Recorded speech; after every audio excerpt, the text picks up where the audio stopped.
Assalamualaikum. Assalamualaikum warahmatullahi wabarakatuh. Perkenalkan nama saya Fauzia Gilgamesh Al-Rashid, NIM 225055483 FI 051189.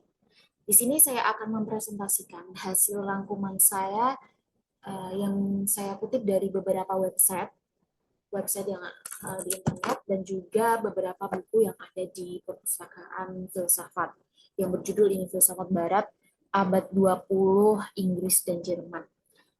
Mungkin apabila ada yang berminat untuk membaca atau meminjam bisa pinjam di perpustakaan filsafat UGM dengan kode 109. Saya akan memaparkan sedikit tentang latar belakang. Latar belakangnya dimulai dari waktu Renaissance di utara. Renaissance ini berkembang lebih lambat di utara daripada di Italia. Nah, gerakan Renaissance ini di Inggris dapat dikatakan baru dimulai pada masa pemerintahan Henry VII dan mencapai puncak kejayaannya pada masa pemerintahan Elizabeth. Tapi sebelum Henry VII ini naik tahta, sudah terlihat tanda-tanda gerakan Renaissance. Misalnya pada tahun 1476, Caxton mulai menggunakan mesin cetaknya di London. Nah, bahkan sebelumnya salah satu college atau perguruan tinggi di Oxford itu mendatangkan seorang dosen bahasa Yunani dari Italia. Nah, dan beberapa tahun kemudian, William Groshans dan Thomas Linnæus itu Lineage pergi ke Italia untuk belajar dengan kelompok humanisme Italia. Nah, banyak itu aliran-aliran filsafat yang berkembang di Inggris yang juga dipengaruhi kepercayaan yang berbeda-beda aliran. Antara yang seperti aliran deisme, lalu idealisme, seperti itu. Lalu munculnya sekularisme membawa filsafat barat pada perkembangan penyebaran yang sangat pesat. Nah, sekularisme ini berjalan makin kuat itu yang menyebabkan agamanya semakin jauh gitu. Bahkan kadang digunakan untuk kepentingan sekularisasi itu sendiri. Lalu filsafat Inggris itu dipengaruhi oleh kritisme Jerman dan juga positivisme dari Prancis. Next. Corak pemikiran Inggris itu ditandai dengan munculnya deisme atau aliran yang mengaku bahwa Tuhan itu adalah pencipta alam semesta. Nanti saya akan memaparkan sedikit tentang deisme. Itu mengakibatkan empirisme berkembang pesat di Inggris. Dimulai dari waktu Renaissance di utara, Renaissance itu berkembangnya lebih lambat di utara daripada di Italia. Filsafat di Inggris itu tetap empiris, tetapi dipengaruhi oleh kritisme yang ada di Jerman dan positivisme yang ada di Prancis. Nah, pemikiran Inggris ini juga menitik beratkan pada akal sehat, tidak suka komplikasi, preferensi yang kuat, lebih ke konkret, atas abstrak dan kejujuran. Lanjut ke aliran. Nah, ini tadi aliran deisme. Aliran deisme ini kepercayaan filosofis yang menyatakan bahwa Tuhan ada sebagai suatu sebab pertama yang tidak bersebab, yang bertanggung jawab atas penciptaan alam semesta, tetapi kemudian tidak ikut campur dengan dunia yang diciptakannya.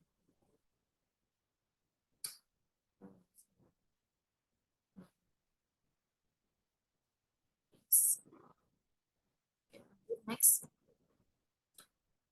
Idealisme. Idealisme ini berasal dari kata ide yang artinya adalah dunia di dalam jiwa. Itu merupakan gagasan dari Plato. Jadi pandangan ini lebih menekankan hal-hal yang bersifat ide gitu dan merendahkan hal-hal yang materi dan fisik. Tidak mengutamakan tokoh-tokoh dan pemikirannya. Ada pada abad pertengahan itu ada John Scotus itu pada tahun lahirnya di abad pertengahan pada tahun 1266 sampai dengan 1308. Tokoh filosof ini dilahirkan di wilayah Britania, Britania Raya yang kemudian besar dengan memeluk aliran skolatisisme. John Duns Scotus ini juga menjadi filosof yang mencetuskan aliran Skotisme pertama kali dengan banyak murid yang mengikutinya. John Duns Scotus ini merupakan tokoh filsafat yang memiliki pemikiran-pemikiran luar biasa. Pemikiran John Duns Scotus ini sesuai dengan keahliannya, yakni dalam bidang teologi atau agama ya, metafisika, etika, logika, serta keahlian lain di bidang epistemologi. Beberapa keahlian tersebut menjadikan memiliki pemikiran mengenai heikaitas sebagai prinsip seorang individu serta sebuah inovasitas keberadaan. Nah, sedikit tentang apa tadi? Tentang Heisei atau keunikan keberadaan menyatakan bahwa keberadaan adalah konsep paling abstrak yang kita miliki dan dapat diterapkan pada segala sesuatu yang ada. Pembedaan formal adalah suatu cara untuk membedakan antara aspek-aspek yang berbeda. Itu menurut dari John dan Scotus. Gitu. Dari hal yang sama, sedemikian rupa, sehingga pembedaan tersebut merupakan penengahan antara ada yang hanya konseptual dan apa yang sepenuhnya nyata atau tidak bergantung pada pikiran gitu. Heisei dari bahasa lainnya Latinnya itu heiseitas, itu adalah gagasan tentang keistimewaan. Heiseitas. Maaf kalau misalnya salah dalam mengucapkan. Sebuah konsep yang ini tuh sebuah konsep yang menunjukkan kualitas, sifat, atau karakteristikas terpisah dari sesuatu yang membuat menjadi hal tertentu.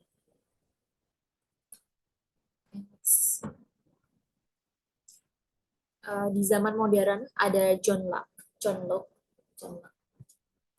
Filsuf Inggris yang lahir di Rington ini hidup pada tahun 1632 sampai dengan 1704.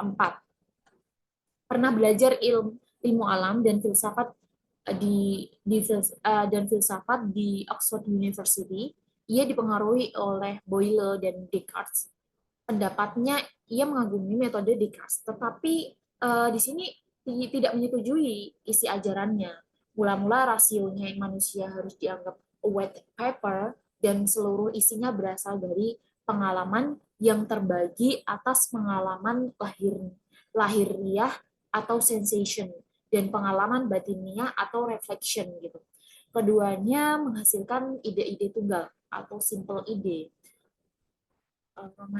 Roh manusia itu bersifat sama sekali pasif dalam menerima ide-ide itu. Sedangkan aktivitasnya ialah dengan menggunakan ide-ide tunggal sebagai batu bangunan dapat membentuk ide majemuk atau majemuk kompleks ideas. Nah, misalnya ide substansi. Nah, kita itu mengenal substansi hanya ciri-ciri saja. Ia pelopor aliran empirisme juga. Substansi. Lalu ada abad 19, ada Jeremy Bentham yang terkenal karena memulai tradisi utilitarianisme klasik di Inggris. Utilitarianisme ini adalah teori konsekuensialis etika normatif yang menyatakan bahwa suatu tindakan secara moral benar jika dan hanya jika tindakan itu memaksimalkan kebahagiaan dan kesenangan. Utilitarianisme klasik dikatakan hedonistik karena menganggap kesenangan sebagai satu-satunya kebaikan intrinsik dan rasa sakit sebagai satu-satunya kejahatan intrinsik gitu yang ada dalam diri. Utilitarianisme itu digambarkan oleh Bentham sebagai kebahagiaan terbesar atas atau prinsip kebahagiaan terbesar. Prinsip atau kebahagiaan terbesar. Utilitarianisme ini dikenal karena berargumen berargumen bahwa Bentham itu kalkulus filosifiknya harus digunakan untuk menentukan kebenaran dan kesalahan tindakan. Ini dilakukan dengan mengukur jumlah rasa sakit dan kesenangan untuk berbagai tindakan. Nah, Bentham ini berpikir bahwa kesenangan dan rasa sakit itu dipecah dalam unit yang berbeda, yang disebut hedon dan dollars. Lanjut pada abad 20. Abad. Nah, memaparkan sedikit pada abad 20, pada awal abad ke-20 itu aliran filosofis yang dominan di Inggris adalah idealisme. Tuh. Kadang-kadang juga disebut sebagai neo-hegelianisme Inggris karena filsafat Hegel jelas sekali merupakan sumber inspirasi yang utama bagi para penganut idealisme Inggris.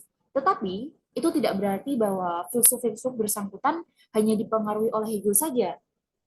Nah, sebab filsafat Kant itu misalnya seringkali digunakan juga dan dari filsuf-filsuf Yunani mereka menaruh perhatian khusus akan Plato. Sebetulnya idealisme ini merupakan suatu aliran yang pada pandangan pertama tidaklah cocok, tidak begitu cocok dengan tradisi dan kecondongan pemikiran Inggris. Tuh. Dalam sejarah filsafat Inggris sudah sejak abad pertengahan dapat dilihat suatu kecenderungan akan hal-hal yang empiris dan semacam rasa segan terhadap metafisika. Karena itu sangat mengherankan jika idealisme dapat mengalami kesuksesan begitu besar di Inggris. Sangat mengherankan. Karena aliran ini adalah corak pemikiran yang jelas bersifat spekulatif dan metafisik. Namun demikian, ada sejarawan-sejarawan yang berpendapat bahwa dalam sejarah pemikiran Inggris terdapat beberapa unsur yang seakan-akan mempersiapkan idealisme itu. Nah, di sini ada tokohnya yaitu Bertrand Russell yang pada tahun 1872 sampai dengan 1970. Di Cambridge dia belajar ilmu pasti dan filsafat antara lain pada Whitehead. Selama hidupnya yang amat panjang, ia menulis banyak sekali, yaitu dari 71 buku dan brosur tentang berbagai-bagai pokok antara lain filsafat, masalah-masalah moral, pendidikan, sejarah, agama, dan politik. Gitu.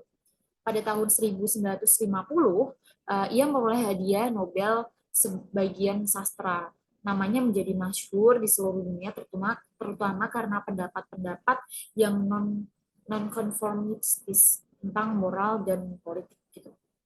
Dari sudut ilmiah jasanya yang terbesar terdapat di bidang logika matematis. Nah, di pemikirannya itu Russell berpendapat bahwa logika baru ini dapat dimanfaatkan juga untuk memecah masalah-masalah filosofis. Terus atomisme logis, alasan untuk memilih ajaran ini ialah bahwa atomisme logis ini merupakan suatu teori yang mendapat sambutan hangat dalam filsafat Inggris dan dapat dianggap sebagai semacam mata rantai dalam seluruh perkembangan pemikiran di Inggris. Atomisme logis ini diuraikan oleh Russell dalam serangkaian ceramahnya yang kemudian dalam bentuk artikel dimuat dalam majalah Amerika yang Monis tahun 1918 sampai dengan 1900 dan 1919. Analisa memainkan peranan penting karena itu ia mempengaruhi perkembangan filsafat Inggris. Filsafat analitis. Mungkin cukup sekian dari saya. Apabila ada kurangnya, saya mohon maaf. Terima kasih. Wassalamualaikum warahmatullahi wabarakatuh. Semangat!